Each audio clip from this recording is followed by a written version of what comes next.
everyone, I'm Mine, this is set number 71038, LEGO Minifigure Series Disney 100th Anniversary, which is of course a LEGO collectible minifigure series to celebrate 100 years of Disney, and it contains a total of 18 different minifigures released in individual blind bags, and each bag retails for $4.99 in the US. This minifigure series was sent to me early by the LEGO group through the LEGO Master Network, but all opinions expressed in this video are my own. So here are the first three minifigures in the series. We have Sorcerer Mickey, Pinocchio, and Jiminy Cricket. Right off the bat, before we take a look at any of the minifigures themselves, I want to point out the minifigure stands that they come on. Of course, they're the same minifigure stands that every other minifigure series has, except for one thing. They're actually printed. They've got the Disney 100 logo at the bottom. And that's a small thing, but honestly, it's really cool. I wish more minifigure series did this. They were doing it for a little bit, where like Batman Series 2 had the Batman logo, and then whatever the series after that was, I think Series 20 had just like orange plates, and then the LEGO Movie 2 series had white plates. And I was like, oh, that's awesome, they're changing up the minifigure plates for each series. But then after that, they kind of just stopped and went back to the plain black plates. Glad to see this again though. Helps make these figures feel extra special, and I'd much prefer to get this than just standard minifigure plates again. But now taking a look at the minifigures themselves, Sorcerer Mickey is a great choice for this minifigure series. I'm typically not a fan of when minifigure series just include alternate versions of characters that were in previous ones. Like for example, in Disney Minifigure Series 2, I wasn't a huge fan of black and white Mickey, especially because he came in another set. But Sorcerer's Apprentice Mickey is just so iconic. Like, it's probably the second most iconic appearance of Mickey Mouse, and it's significantly different from the other versions of him we've gotten to, so I'm super glad to see him here. In terms of accessories, he comes with a mop and a bucket. That mop piece I don't think is new, but it's pretty uncommon. I don't believe I have it. That mop piece I don't think is new, but it's definitely uncommon. I don't believe I have it. So that's very nice to get. And then the bucket's just a pretty standard LEGO bucket build. And then with those removed, you get a look at the full figure. The leg printing here is incredible. I love all the sparkles on both the torso and the legs. But yeah, that leg printing continues around the side to be like a robe draping down. I will say, I wish that red printing was done a little bit thicker, because you can see where the break in the leg is. In previous figures that have done something similar, it hasn't been that obvious. But that's not the fault of the graphic designers, that's the fault of the printing, so I wish that was done a bit better. But I do love like all the layers they attempted to give him. This yellow rope on the torso though is printed really well. I love how that color pops. And again, as I mentioned, those silver sparkles look incredible. Very similar thing around the back. And then the headpiece is of course all new for this figure. It's very similar to the previous Mickey head, though now with the Sorcerer's cap molded on. And yeah, that looks great with like the moon design and everything. I think he was a great choice for this series, and I really like how he turned out. Then the next figure in this series, we have Pinocchio, and this figure is super uncanny. I don't think it's bad. I think they did probably as good of a job they could have done with this character. But yeah, a minifigure with a nose, especially a molded nose, is super uncanny. I don't like that at all. But you really can't do Pinocchio without the nose, so I think this was the right choice. It's just so weird to see a minifigure with a molded nose. Maybe doing a fully molded head would have been a bit better, because I don't know, something about seeing the standard minifigure head with the nose coming out, that definitely seems a little bit off. In terms of accessory, he comes with a little printed goldfish bowl, with Cleo the goldfish inside, and there's also printing around the back of the fishbowl, where you've got like this little sandcastle. That's a very fun inclusion that's useful outside of the context of this figure. And then removing that, there's a better look at the full figure. You can see he uses mid-legs, and the printing on these are actually incredible. I've never seen printing like this on mid-legs before. You see, it's designed to look like he has shorts on, but that actually continues onto the top of the feet, so that way it looks like he has sandals on. But yeah, that's all printing, because the legs are entirely red, just with printing on top of them.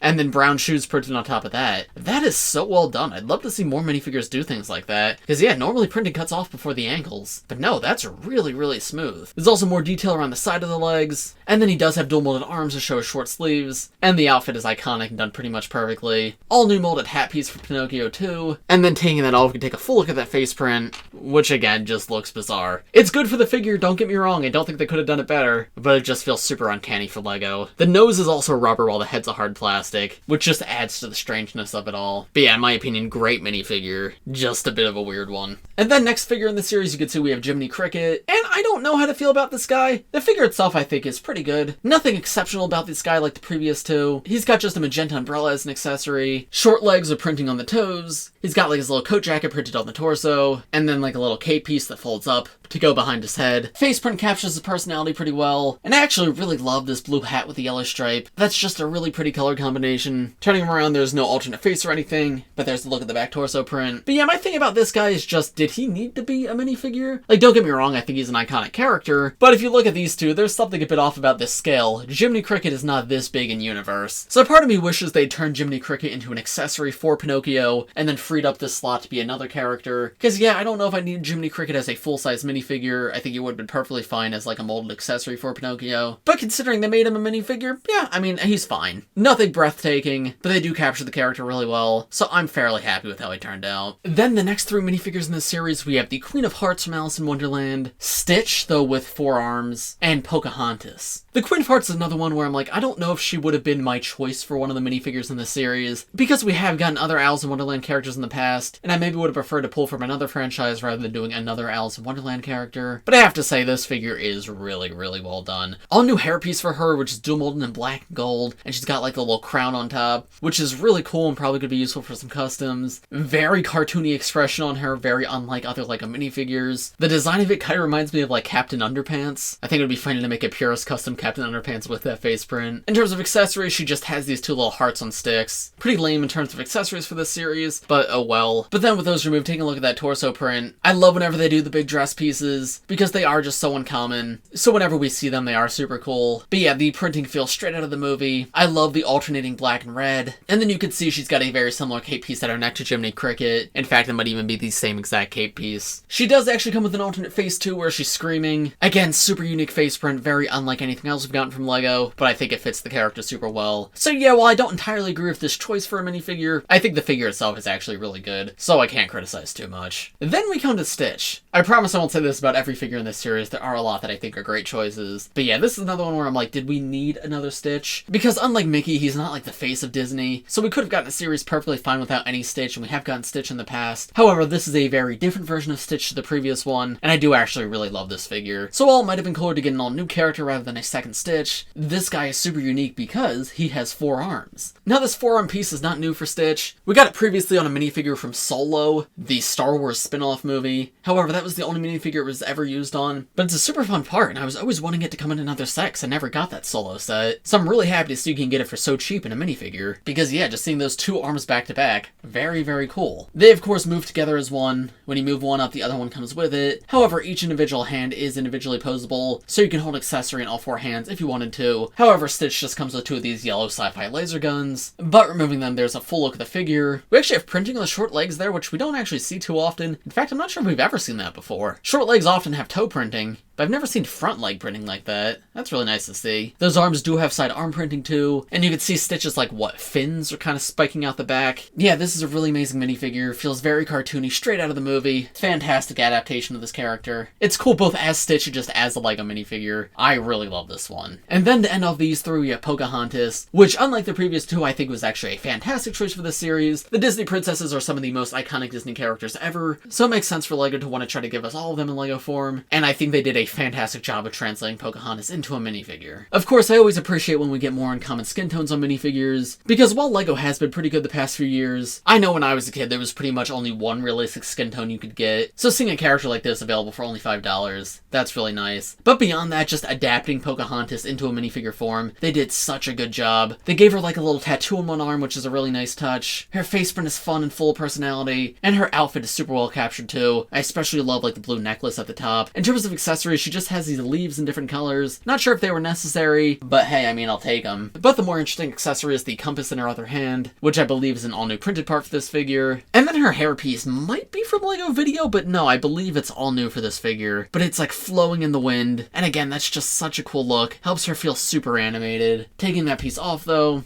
there you can see the back torso print, which matches really well with the front, and she's got a far more neutral expression on the other side, which I also think fits equally well. I love seeing how many new prints are on this figure. She was done pretty much perfectly in my opinion. I absolutely adore this minifigure, one of my favorites in the series. Here are the next 3 minifigures in this series. We have Cruella de Vil, Miguel, and Ernesto de la Cruz. Cruella is probably one of my favorite minifigures in the series, and that's in large part due to the accessory that she comes with. She comes with a little Dalmatian puppy, because of course she's from the movie 101 Dalmatians, which was one of my favorite movies as a kid, so it's super surreal to have a LEGO figure of one of the dogs from that movie. On LEGO.com, they just refer to this as a Dalmatian puppy, though based on the design it looks like it's specifically based off Patch, which is one specific Dalmatian puppy, and yeah, he just looks super cute. I'm not sure if the mold is entirely new, I believe it is, though I could be wrong about that, but yeah, the color and printing is obviously all new. Very animated look to it, but still fits with just like standard LEGO dogs, so it's awesome to get in the context of 101 Dalmatians, but it's also just a cool animal you can add to like your LEGO city if you wanted to. So yeah, that's an awesome part of this figure. But then of course we also have Cruella herself, who's an amazing figure in her own right. She's got dual molded legs and light nougat in this bright yellow color, which that's a very unique color combination, printed red shoes at the bottom too, but then of course her design is like this yellow fur coat that runs all the way up her body, including like this little cape piece at the top, which is like the newer spongy type of cape, and you can see it's even got like this dark orange printing on it to represent some of the fluff. Her hair is dual molded in two different colors, black and white, and then she's got little printed earrings on there, and then her face print is absolutely perfect. It's one of those faces that's not super useful for customs, because it is specifically designed for this one character. However, it is absolutely perfect for her. You can see flipping that like upper scarf piece up, the back of her coat has these three tails coming off of it, just like she has in the movie, and then she also has a little printed tile, which once again has three tails coming off of it, and that's to represent the little bag that she carries around. You may have just seen she does have an alternate face too, where she just seems a bit more annoyed. Good alternate expression to have, though I definitely prefer the other face, but yeah, I'm happy there's two options there. Really amazing minifigure, especially including that accessory. Probably one of my favorites of the series. A great choice for a character because 101 Dalmatians is one of the most iconic Disney movies of all time, and we've never gotten it in LEGO before, and also just super detailed, well worth the price they're charging for it. Then we get to Miguel, which might be the craziest minifigure in the series, because you just get so much with this figure. In fact, it's so much I couldn't put it all on this figure at once, so there's more to this guy than you see right here. Miguel is of course the main character of Coco, and he's got this red jacket, which is just a super useful part for like customs and whatnot. It's kind of just a generic red jacket. It does have arm printing with it, which is really nice. But yeah, even if you don't care about Coco, that's just a great part to have for like LEGO cities or whatever. Similar to Pocahontas too, he uses a more uncommon skin color, and his face is generic enough. It's not like super animated like Cruella, so that way you can use it for your own custom characters too, which that's always nice to see. He comes with a guitar as an accessory, though it's the same guitar that's come in many other sets before, but it's still always a good one to get. And then he uses just solid blue mid-legs. Very generic hairpiece on him, but I think it works well enough. And then turning him around, he does have an alternate face. The alternate face, I feel like that smile's maybe a little bit too big, but it's not a huge deal, and I am glad we have two different faces for him. But of course, as I mentioned, that's not everything to this figure, because if you take the entire headpiece off, the figure also comes with an alternate face when he's in like his skeleton form. Now that's super cool that we get both versions here, because they very easily could have done just one or the other, but nope, you have the option to choose either Miguel in his human form or in his skeleton form. And for example, if you want to display him like this, then you can take that head and hair and use it somewhere else for your own customs. And there is actually an alternate face on the back of the skeleton head too, so Miguel has a total of 4 different face prints all in one minifigure, which is incredible to see, and all of them look really fantastic. I love the red hood piece too. The piece itself's not new, but I believe this is an all new color for this figure. We've gotten it in dark red before, but not in the bright red, and it fits really well with this guy. And again, outside the context of this figure, it goes really well with this jacket. And then that's not even everything with this figure, because Miguel also comes with Dante, his dog. Now this figure is a little bit cursed. Unlike the Dalmatian, which is super cute, this guy seems a little bit off to me. They use just like the classic LEGO dog mold with Dante's face printed on it. And while Dante is very goofy looking in the movie, I'll put a picture on screen, in LEGO form he almost looks a little bit scary the way they did his mouth. I don't know how I feel about this. I prefer this to not getting him at all, because as I said, you get so much with this figure, so this just feels like a bonus. But yeah, I wouldn't say this is a perfect one-to-one translation. However, even if it isn't 100% movie accurate, this is still a really fun and unique figure to get, so I'm happy that he's included here. While he's definitely not personally my favorite, Miguel is probably the best value figure in this series, because you just get so much with the figure, so many new parts, such a high level of detail. So if you're only going to get a few figures in the series, this would be one that I highly recommend.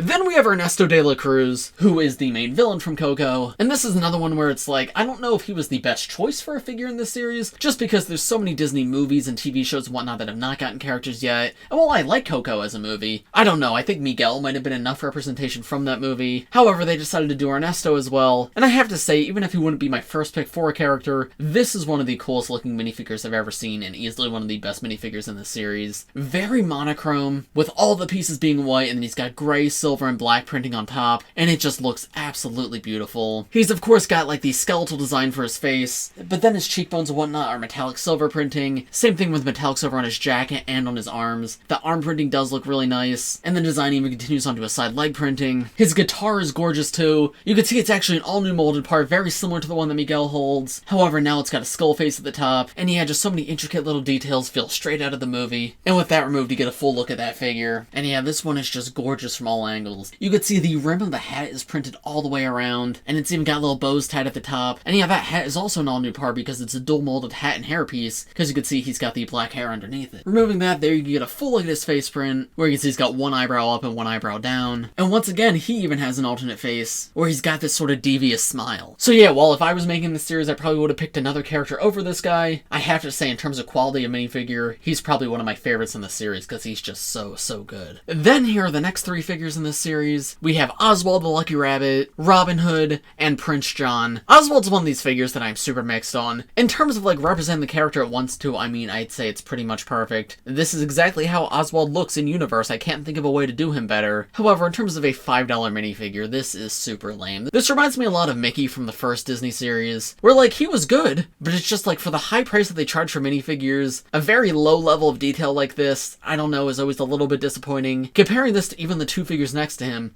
seeing how these are printed on every surface, have dual molded legs, side leg printing, dual molded arms. This guy, I don't know, his torso is very plain. He does have dual molded legs at least, but yeah, this is the kind of figure that I wish just came in a set instead of a minifigure series, because charging $5 for this guy alone feels a little bit lame. That's not to fault the designers though, because in terms of designing this character, they did it absolutely perfectly. I like how one ear is a little more bent than the other, gives him more personality, and I love the smile on his face. His accessory has his name on it, and it says Act 2, Take 1, but yeah, there's really not much else to say for this figure. What you see is what you get. Good figure, but not worth $5 at all. Then we have Robin Hood, who I think was another great choice for this series. Another iconic classic Disney movie, and I think they translated him super well here. He's got green shoe printing that wraps all the way around, though there are some gaps on it which maybe could have looked a little bit nicer. He's kind of got the same issue that Sorcerer Mickey had too, where they tried to print to transition from one part of the dual mold legs to the other. However, that transition's really discolored, so it's a little too obvious. Wish that was maybe done a little bit better, but again, that's on the printing and not the designers. However, it is something to be aware of if you're trying to buy this figure. Torso print though is pretty perfect. Everything's very cartoony yet still fit this guy. And of course, dual molded arms are always nice to get.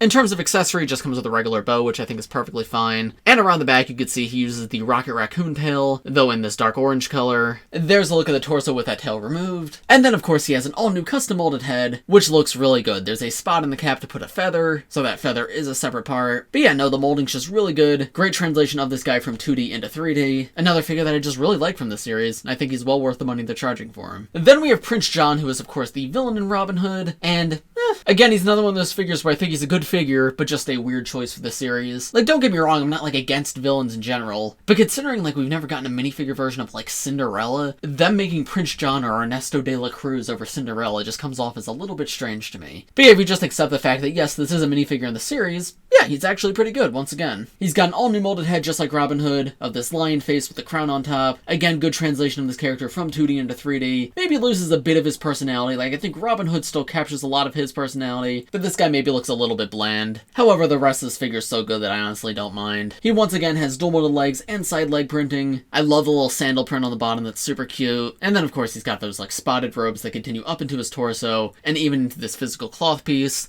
which is very similar to the one on Cruella de Vil, though of course with a different color scheme. That's also printed around the back if you don't want the physical cloth, and he's also got a little arm printing around the wrist too. In terms of accessories, he just comes with a bag, and this little printed coin piece, which originally came on a figure in series 22, I want to say it was. It was like the Bard figure from last year, so that's not an all new printed part, but it is still a cool one to get, and yeah, it fits this guy well. So probably one of my least favorite figures in the series just because I think he's a bad choice for a character. However, he is still a solid figure for what he wants to be. Here are the next three minifigures in this series. We have Princess Tiana, Dr. Facilier, and then the evil queen from Snow White. Princess Tiana is another amazing minifigure. I'm so glad we're finally getting so many of the princesses in minifigure form, because a lot of them had only been made as like mini dolls before, but because they are such iconic and popular characters, I've always wanted to have them as minifigures too. And while I find it a bit weird that like some of the oldest and most popular ones have not been made yet, like as I just mentioned Cinderella, I am still really happy that we got Tiana here, because yeah, they just did her so perfectly. Her dress is absolutely gorgeous with all the metallic printing of all those little sparkles. The gold on top of bright green is just a beautiful color combination. Her hairpiece too, I'm not sure if it's all new for this figure. Personally, I've never seen it before, but it's a hard plastic hairpiece with room to put a crown on top, and I love the way like the few little bits bits of hair come down at the side. She's of course got dual molded arms, so that way she has little gloves on. And then in terms of her accessories, she of course comes with a frog, because yeah, of course that makes sense. And then she also has a little poster for Tiana's place, which if you compare that to what's seen in the movie, is pretty much a one-to-one translation, though the characters in the picture have been replaced with LEGO minifigures, which is super cute. Just like pretty much every character in this series, Tiana also has an all-new face print, which again is useful for customs outside of this character. And she also comes with an alternate face too, where she's got a closed mouth, more neutral smile. Yeah, another minifigure that's just fantastic all around, encapsulates the character perfectly, and has useful parts for customs. Another one of my favorites in the series. Now, Dr. Facilier is another one where it's like, I don't know, there's probably better options for characters. It's just when so many series haven't been represented, I don't necessarily need the villain from every series. He at least has a very interesting design in the movie though, and they captured that pretty well. I will say his pants, while very accurate, are a little bit boring, especially compared to a lot of the other minifigures in this series, and his torso is good, it fits the character well, but it's nothing all too exciting or breathtaking in my opinion. Just got like a standard coat jacket design around the back. However, the best part of this figure is for sure that face print. He's a very animated character in the movie, and they captured that personality so well here with those large eyebrows and that like very wicked smile, and like the very subtle cheekbone printing too. Yeah, despite having like very unique animation, they translated this guy into a LEGO minifigure so well. I'm very impressed by that. And then his hat is also really cool. Same mold that like Jiminy Cricket uses, though in black and red instead. And he's got the little skull and crossbones at the top as well as a feather coming out. I feel like that could potentially be useful for customs and whatnot. And regardless, it's just a very cool part to get. Yeah, in my opinion, one of the more boring minifigures in the series, but still not bad by any means. This is kind of just a really solid series all around. Then next we have the Evil Queen from Snow White, which is a very weird one. The reason I say it's weird is because, of course, she's the villain from Snow White. But you know who we haven't gotten as a minifigure yet? Snow White. I'm hoping this means we're going to get a minifigure version of Snow White somewhere else this year, because it would be very strange to create this character without her. I mean, the Evil Queen is iconic in her own right, but I mean, Snow White is Snow White. I would say she's probably the second most famous Disney princess after Cinderella, who we also don't have, as I mentioned. So yeah, weird to see her here without Snow White, but she is an iconic classic Disney villain. She comes with the magic mirror as an accessory, which is a printed part, because of course minifigure series do not have stickers, and that is such a cool printed part. I love how they changed the face of the magic mirror to be a minifigure head, and the green and purple fire looks super cool, as well as like the metallic gold print used for the frame around it. The queen herself uses some really cool parts too. Her cape is red on one side and black on the other, and then she's got an upper cape piece too, which again is very similar to the one on Jiminy Cricket. Nice purple dress on the torso and legs. Nothing all too spectacular in terms of detail, but very accurate to the movie. Her face print's unfortunately a little bit discolored, because for some reason in modern days, whenever LEGO prints on top of a dark color, this seems to happen. However, at the very least, the printing's very sharp. And then she's got an all-new piece for the crown on top of her head. It's like this rounded piece that the crown sticks on top of. And while it's probably not that useful for customs, it does fit this character pretty well, and strangely, you do get an extra of it with this minifigure. So if you have an idea for something you can use it for, you will get an extra. But yeah, I can't really think of any other context where that would be useful, because it does come with that black dome on top. There's a look at her back torso print, not a ton going on there. But yeah, yet another solid minifigure. Iconic character, and especially with her accessory, she's a pretty good one in the series. And then here are the final three minifigures in this series. We have Mulan, Sleeping Beauty or Aurora, and then finally Baymax. Aurora and Mulan are of course two more Disney princesses, which as I mentioned I'm very happy we're getting more of them. And just like Tiana and Pocahontas, I think they are done so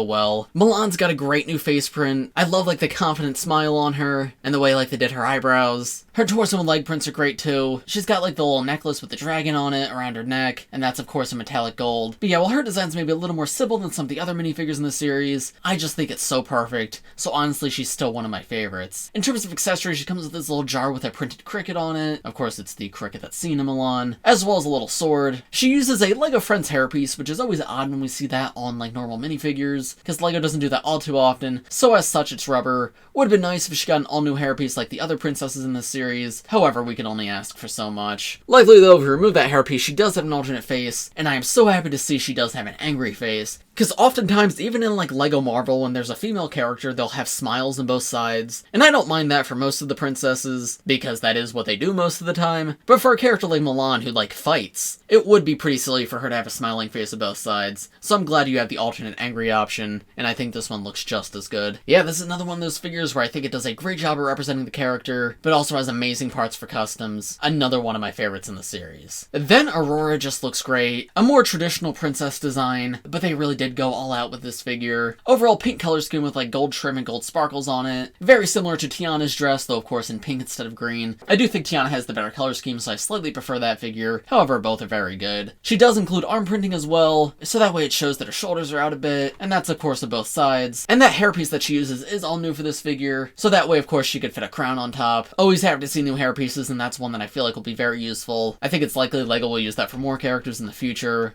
Love the curls around the back too. And then taking the hairpiece off there, you can see the alternate face, as well as the back torso print. Back torso print, very detailed, especially compared to some of the other minifigures in the series. And the alternate face, of course, has her sleeping, which makes sense. But yeah, once again, I think her face print's useful for customs and whatnot, and also fits this character pretty well. And then in terms of accessories, she comes with an owl, which does have like very Disney-ish eyes to it, but it does match the owl scene in her movie. So that's a fun inclusion. I'm glad she has that. And then finally, the very last figure in the series is Baymax, which I remember when Big Hero 6 came out when I was a kid. I had friends who would build like a custom LEGO Baymax, who really wanted LEGO Baymax to be a thing. So it's very surreal to finally have him in hand. However, I don't know about this one. He's definitely a tough character to translate into minifigure form, and I will say that in hand he looks better than he looked in official pictures, but even still, something seems a little bit off about this guy. Because they kept the normal minifigure legs and torso, but just gave him these really long, round arms, and yeah, I just don't think I'm the biggest fan of that. I mean, in the movie, he's a very round character, so giving him this very flat body seems off. They might have been better off doing something similar to what they do with, like, Hagrid from LEGO Harry Potter. Now, would that have fit in a minifigure series? I don't know. But yeah, the proportions on this guy just seem a bit bizarre. It is cool to see them introduce a new arm piece, and I am happy we get a LEGO Baymax in some form, and the printing is pretty good. But yeah, the proportions just seem a bit strange to me. Additionally, I think it would have been cool to get some of the other Big Hero 6 characters, because as you saw, some characters in the series got multiple figures, including, like, Coco, which is a more modern movie, and I think the designs of the characters in Big Hero 6 are super cool, so it would have been nice to get one of the others besides just Baymax. But who knows, maybe we'll get something like that in the future. Regardless, he's a cool character to be included, but yeah, those proportions just seem a little bit odd to me. And there you go, there is all 18 minifigures featured in the Disney 100th Anniversary minifigure series. I have to say, this might be my favorite minifigure series in a long time. Usually when there's minifigure series, there's at least one minifigure where I'm like, yeah, this one's pretty bad, don't buy this one. But honestly, the worst figure in the series to me is Oswald, and that's just because he's not a very detailed character, and that's not LEGO's fault. But yeah, my biggest complaints in the series come down to character choices. Like, why don't we have a Cinderella or Snow White, but we have the villain from Robin Hood? However, that could kind of be excused by the fact that every minifigure in this series is fantastic. They range from good to incredible, and there are multiple figures in the series that, in my opinion, are like must-haves. I think all the princesses are fantastic. Miguel is probably like the most stuff they've ever put in one single minifigure pack. And all the other minifigures too have such a high level of detail, and even the ones that don't at least come with some kind of cool accessory. Yeah, the designers did a fantastic job. Glad to see they're back to over 12 figures too. 18 figures was kind of a breath of fresh air. I really enjoyed this series. Well, I'm not even a fan of like all these movies. It's so cool to get all these characters in LEGO form, and this gives me high hopes for the future of LEGO collectible minifigures. But of course, those are just my thoughts. Let me know what you guys thought of this minifigure series in the comments below. If you enjoyed this video, make sure to leave a like, subscribe to the channel if you're new. Thanks for watching, everybody, and I will see you all in the next one. Bye!